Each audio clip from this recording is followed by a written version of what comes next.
sobrang traffic. Saan tayong bayan ito? Umuusad-usad lang tayo pa konti-konti mga idol. May busina pa. Sobrang traffic. May lumulusot pang tricycle. Sige. Traffic na nga, lumulusot pa sila. Diba? Tingnan nyo mga idol. Ayan o. Traffic na nga, lumulusot pa. Mga tao talaga. Kaya lalo nagiging traffic. Ayan o.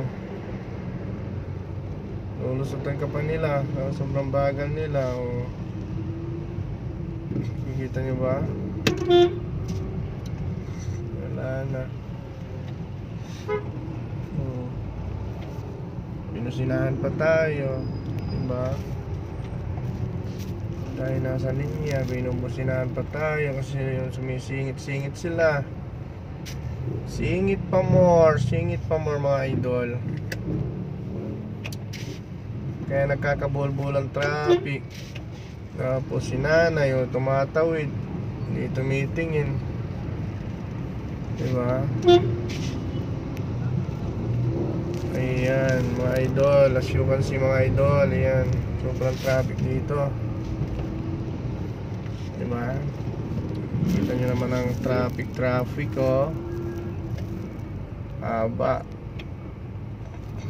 haba ng traffic dito sa Malolos. Papunta ka pa lang ng trabaho, pawis-pawis ka na. Buti naka-aircon tayo.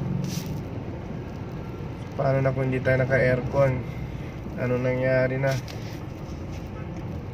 Diba? What's up mga idol? Disiplina lang mga idol.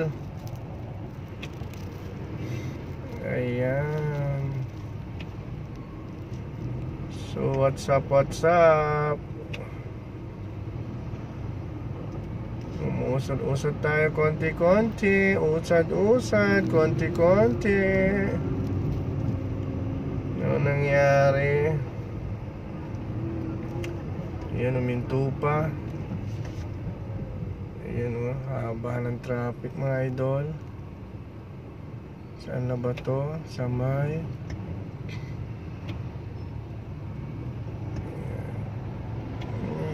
traffic mga idol. Sobrang traffic diba?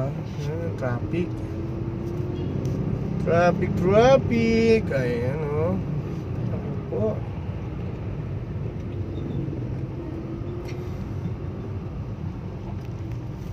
Kaya yung mga iba kasi mga tricycle singit ng singit, diba? Tapos pag nakasagi sila, wala na. Sila pang galit. Pag nakasagi pa, pag ipinilit na yung tricycle nila, galit pa sa'yo. Ayan, tulad niyan isingit niya yan Pipilit niya. Naku po,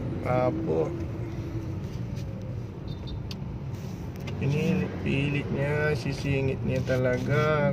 Tapos pag nasagi tayo, nagasgas tayo, wala na. Tulad ng nakaraan sa Plaridel, kolong-kolong, nagasgas yung kotse natin, siya pang galit. Naku po, siningit niya ng siningit, siya pang galit mga idol. Siya na nga sumingit, siya pang galit. Ayan.